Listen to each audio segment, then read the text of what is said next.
मारा कैसरी होस् अखिन्न तल्पै भरि शिरैमा दशरथी कैसरी होस् पर्खा तिनै लोकभरि शत्रु राघवका सदा थिए हुन् राजा नहोस् कैसरी दौलतले परिपूर्ण होस् पवन चाहिँ हिँड्नु परेला भन्दा आफ्नो सबले दुर्योधन सम्बन्धनमा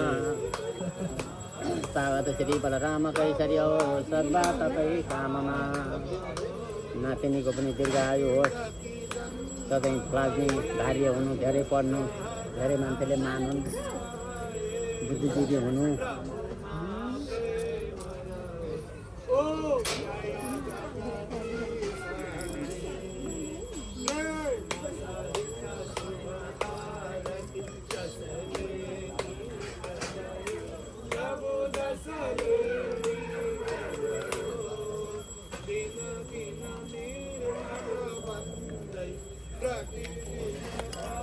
नाति उम्ला देऊ उम्लो दिनु पर्यो होइन होइन त्यसमा लगाइदिनु न कति टाइट भयो यसमा कसले मात्रै सिकाउने छ हजुर ए भिनाजु यसमै लाउनु भनेको त त्यस्तो टाइट पारेर नलगाउनु अहिले भरे मिलाउँछन्